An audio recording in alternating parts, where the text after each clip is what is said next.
پانی جو ہے وہ کتنی بڑی نیڈ ہے، یاد رکھیے گا، مدنی چینل کے ناظرین بھی سن رہے ہیں، اور یہ بڑی کمال کی ایک تحقیق ہے۔ اس کائنات کا جو رابطہ ہے زندگی سے، یعنی اگر یہ دنیا زندہ ہے، میں اس کو آسان لفظوں میں بیان کر دوں تو یہ صرف اور صرف بارش کی وجہ سے زندہ ہے۔ There is the link of life of this universe is from rain۔ بارش سے یہ کائنات چل رہی ہے۔ اب ذرا غور کیجئے گا کیوں، میں اس کو پروف کرتا ہوں۔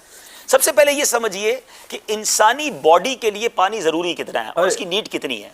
آپ کو پتہ ہے ہمارے جتنا بھی وزن ہے، اگر کسی کا 100 کلو وزن ہے تو 70 کلو اس کے جسم میں لیکوڈ ہے، 70 کلو پانی ہے، دوسرے لفظوں میں، چاہے وہ خون کی شکل میں چاہے وہ پانی کی شکل میں، یعنی 70% آف our باڈی جو ویٹ ہے وہ پانی میں، باقی چیزیں دوسری ہیں۔ تو اب ذرا غور کیجئے کہ جیسے ہی یہ لیول کم ہوتا ہے نا، چاہے وہ ایک دن کا بچہ ہو، وہ رونا شروع کر دے گا اس کو، کیونکہ وہ کہہ تو نہیں سکتا پیاس لگی ہے۔ اگر 7.5 ارب لوگ اس کائنات میں ہیں اور سب کو اپنی باڈی کا وہ ریشیو مینٹین کرنے کے لیے پانی کتنا ریکوائرڈ ہوگا؟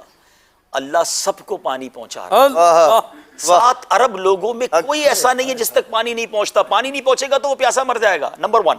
اور صرف انسان کو پانی نہیں چاہیے، کائنات میں جتنے جانور ہیں، جتنے پرندے ہیں، جتنے درخت ہیں، آپ اگر حساب کریں نا کہ required of water in universe, روزانہ دنیا کو کتنا پانی چاہیے چلنے کے لیے۔ اب اس پانی کو، اگر یہ پانی قیمت سے ہوتا تو غریب تو پیاسے مر جاتے۔ اللہ نے اس پانی کو جتنی ضرورت تھی اتنا مہیا کر دیا، آسان کر دیا اور فری رکھا۔ آپ دیکھیں اس کو کرنے کے لیے محنت کوئی نہیں ہے۔ اب آئیے یہ پانی ملتا کیسے ہم کو؟ ہم اور آپ تو روزانہ پانی پی رہے ہیں۔ سمجھیے ذرا، پانی کا دنیا میں آنے کا ایک ہی راستہ ہے، یہ یاد رکھیے گا، یہ صرف بارش ہے۔ ہاں، یہ جتنی نہریں چل رہی ہیں نا جو ہم پانی پی رہے ہیں، جتنے کنویں ہیں، بیسیکلی اس کی سٹارٹ بارش سے ہے۔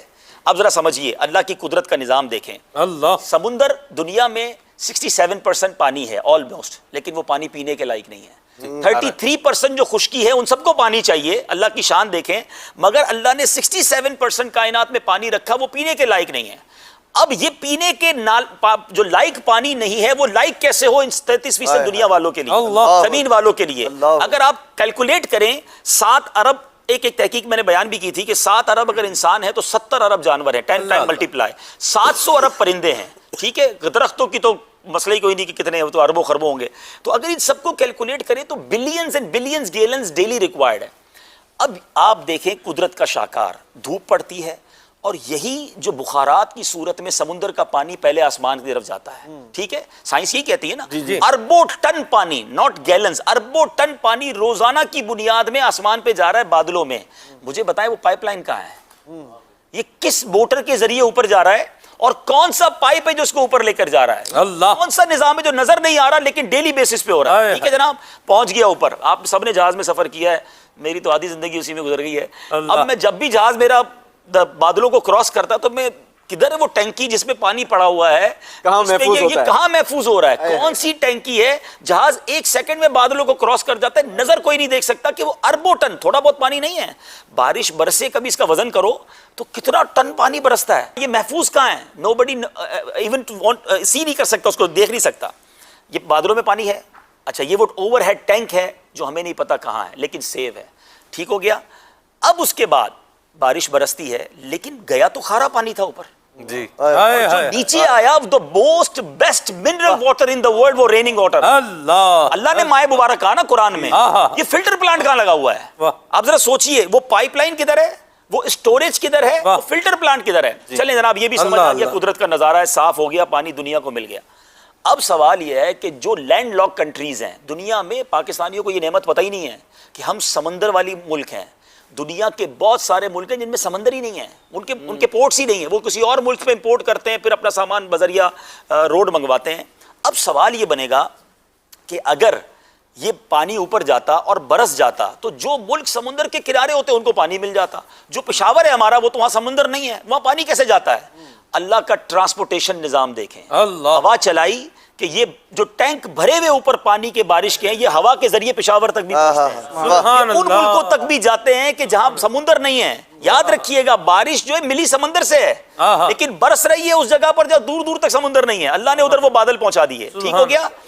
اب پانی برسا، چلے جناب پانی مل جاتا، جتنی پیاس لگتی اتنا برستا، پھر سنبھالتے کدھر اس پانی کو؟ اللہ نے زمین کو یہ صلاحیت دی ہے واہ واہ۔ کہ اس پانی کو اسٹور کر لیتی ہے. واہ۔ یہ زمین پانی ایکسٹرا چوس لیتی ہے. اب آپ بورنگ کر کے اس کو نکال لیں, اب کنواں کھود کے نکال لیں, کمال دیکھیں زمین کے اندر جا کر پانی باہر نکلتا ہے وہ بھی صاف نکلتا ہے, واہ۔ نہ اس میں کوئی گندی آمیزش ہوتی ہے, وہ بھی پینے کے قابل رہتا ہے. اللہ نے نیچے بھی یہ نظام دیا, یہ انڈر گراؤنڈ سٹوریج ہو گیا. اچھا جناب, اب ہمارے فریج میں ہم کیا کرتے ہیں, پانی ایکسٹرا ہوتا ہے تو ہم ٹھنڈے برف جما لیتے ہیں. اللہ کا نظام دیکھیں کہ بہت گرمی پڑی, زمین بھی سوکھ گئی, پانی نکال کے ختم ہو گیا. لیکن جن دنوں میں بارش برسی تھی نا, تو جو ناردرن ایریاز تھے, شمالی علاقہ جاتے, وہاں برسنے والی بارش بن گئی برف ساری, وہ بن گئے سارے گلیشیئر, وہ آپ کا کولڈ سٹوریج میں پانی جمع ہو گیا. جیسے ہی گرمی پڑی, دنیا کی نیڈ بڑی, لوگوں کی پیاس بڑی, اس برف نے پگھلنا شروع کر دی, اور وہاں سے ندیوں کا نظام شروع ہوا. وہ گلیشیئر پگھلتے ہیں تو پورے دنیا کو پانی ملنا شروع ہو جاتا ہے. یعنی جب نیڈ بڑھتی ہے تو سٹوریج پہلے ہو جاتی ہے.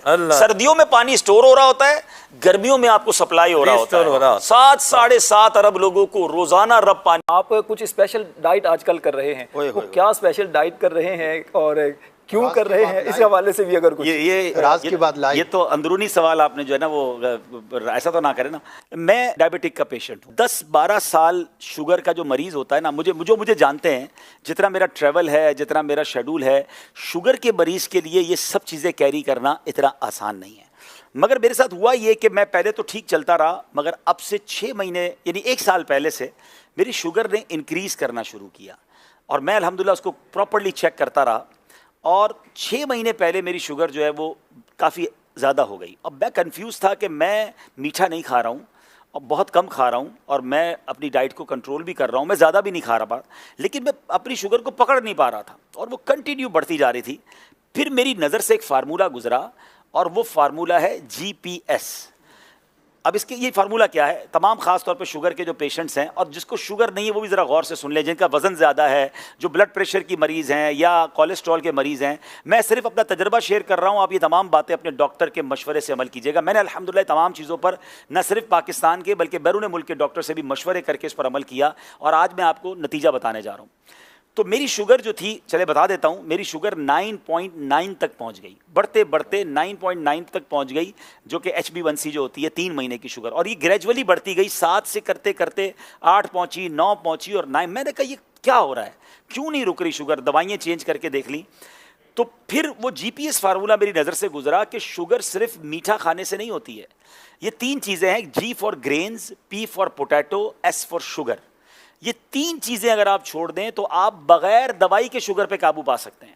میں ایسے کئی لوگوں کو جانتا ہوں کہ جو پہلے 2 دوائیاں کھاتے تھے, پھر ان کی شوگر 2-5 سال بعد دوائیوں نے اثر ختم کیا, وہ 4 ٹیبلٹ پہ پہنچتے ہیں, پھر دوائیوں اثر ختم کرتی ہے, وہ انسولین پر پہنچتے ہیں, اور ایک وقت آتا ہے کہ ان کی 25-30 سال پرانی شوگر کے بعد انسولین بھی کام نہیں کرتی ہے, اور پھر بیچارے اعضا کٹتے ہم نے لوگوں کے دیکھے. تو اب اس فارمولے کا جو مجھے بتایا گیا کہ اس فارمولے پر عمل کرنے سے آپ شوگر کو ریورس کر لیں گے اور آپ دوائیں بھی چھوٹ جائیں گی, پہلے تو مجھے یقین نہیں آیا, مگر اب میں نے خود عمل کرنا شروع کیا. اب اس کا تھوڑا سا عمل مشکل یہ ہے کہ اس میں گرینز, یعنی آپ کو اس میں روٹی چھوڑنی پڑے گی, اس میں آپ کو چاول چھوڑنا پڑے گا, اناج جو ہے نا وہ چھوڑنا پڑے گا, کیونکہ یہ ڈائریکٹلی کاربوہائیڈریٹس ہیں. مجھے پتا چلا کہ ایک روٹی 4 چینی جتنا اندر جا کے کام کر رہی ہے, وہ چینی نہیں ہے اس میں, لیکن وہ اندر جا کے کاربوہائیڈریٹس اتنے بنا رہی ہے. اگر آپ نے 2 یا 3 روٹیاں کھا لی ہیں تو آپ نے 12-15 چمچ شوگر کھا لی سمجھ لیں, اور تو شوگر کہاں سے کم ہوگی. تو اب روٹی کو چھوڑنا تھا. اچھا روٹی میرے لیے اتنا مسئلہ نہیں تھا, ہم میمنوں کے لیے چاول بڑا مسئلہ ہے, ہم چاول بہت کھاتے ہیں, تو چاول چھوڑنا تھا, روٹی چھوڑنی تھی, پوٹیٹو خیر ویسے بھی اتنا زیادہ مرغوب نہیں تھا, اور شوگر والی تمام چیزیں, بیکری کی تمام آئٹمس. راشد بھائی اللہ کی رحمت سے میں نے یہ کرتے ہوئے مجھے 4 مہینے ہو گئے. آج 4 مہینے بعد الحمدللہ میں آپ کو بتاؤں, میں نے عید کے یعنی ایک دن پہلے 2 دن پہلے ٹیسٹ کروایا ہے, میری شوگر 7.8 ہو گئی ہے, 9.9 سے 7.8 ہو گئی ہے. اور مزے کی بات یہ کہ پچھلے 2 مہینوں سے میں نے دوائی کھانا بھی چھوڑ دی ہے. یہ میں نے دوائی کے بغیر ریکور کی. اگر میں دوائی کھا رہا ہوتا تو یہ 6.5 ہو چکی ہوتی, لیکن میں کیوں اپنے اندر کیمیکل ڈالوں. میں ڈاکٹر سے مسلسل مشورہ کرتا رہا, تو ڈاکٹر صاحب نے کہا آپ چیک کرتے رہیں, اور کم ہو رہی ہے تو اب آدھی کرتے رہے دوائیں. تو اب میں اس پوزیشن میں ہوں کہ میں پورے دن میں الحمدللہ دوائی نہیں کھاتا ہوں.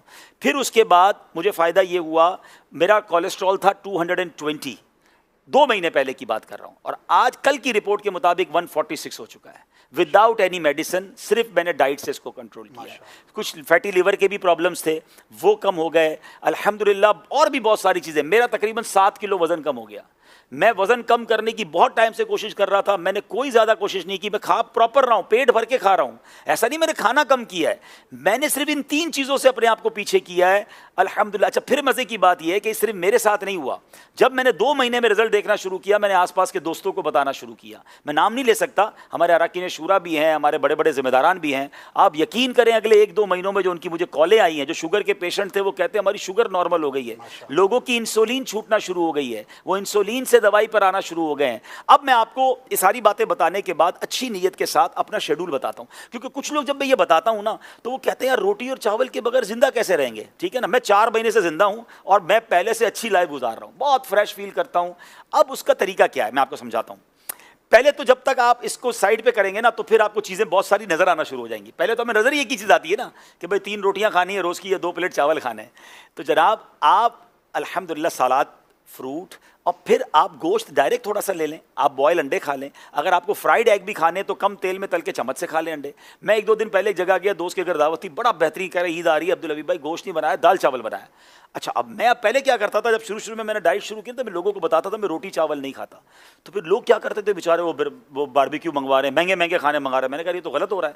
تو اب میں نے بتانا چھوڑ دیا ہے, اب میں نخرے نہیں کرتا, میں کہتا ہوں میں آپ کے گھر آ جاؤں گا, جو بھی دعوت ہے. تو دال چاول بنایا تو بڑا کمال کا, ہمارے یہاں مشہور ہے دال چاول نا, تو سارے دوست کھا رہے تھے. تو میں نے آپ کیا کھائیں گے, میں نے بالکل کھاؤں گا. میں نے لیا, میں نے دال کی پلیٹ بھری, اس میں لوکی شریف نکالی اور میں چمچ سے دال کھانے لگا. میں نے لوکی کھائی, ہر دسترخوان پہ تھوڑا بہت تو سلاد ہوتا ہے, میں نے سلاد کھایا.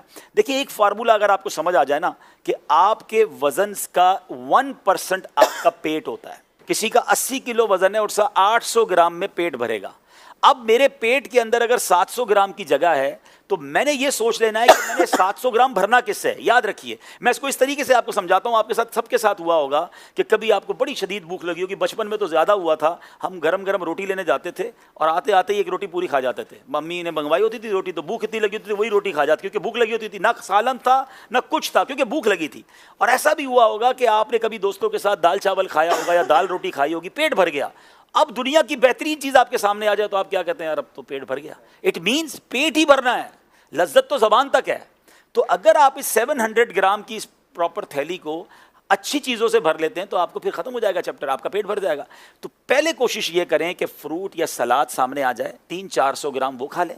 ٹھیک ہے, اب اس کے بعد جو کھانا کھا لیں. تو اب آپ 400 گرام وہ کھائیں گے جو اگر مثال کے طور پہ صحت کے لیے اچھا بھی نہیں ہے تو وہ آدھا تو آپ نے اچھا کھا لیا. یعنی بہت ساری چیزوں کو اگر آپ آج صحت کے معاملات جو ڈاکٹرز بتا رہے ہیں اس کو اگر آپ سنت سے کنیکٹ کریں تو بہت چیزیں آپ کی بہتر ہو جائیں گی. آپ یہ کر روز چیک بھی کریں. مجھے کسی نے کہا موٹیویشن کیسے ملتی ہے آپ کو, میں نے کہا مجھے روز رات کو تحفہ ملتا ہے. کہتے کیسے, میں نے کہا میں روز پورا دن گزار کے سونے سے پہلے کھانے کے 2 گھنٹے بعد شوگر چیک کرتا ہوں اور مجھے پتہ چلتا ہے کہ میری پورے دن کی ڈائٹ میں بغیر دوائی پیے میری شوگر نارمل ہے. میں اگلے دن کے لیے پھر تیار ہو جاتا ہوں کہ میں نے انشاءاللہ یہ چیزیں نہیں کھانی ہیں, اور الحمدللہ میں اس کا نتیجہ دیکھ رہا ہوں. تو اچھی نیتوں کے ساتھ خیر الناس من ینفع الناس, لوگوں میں اچھا وہ ہے جو دوسروں کے لیے بھی اچھا بنے. تو میں جو اپنے لیے اچھا سمجھ رہا ہوں آپ کو بتایا ہے.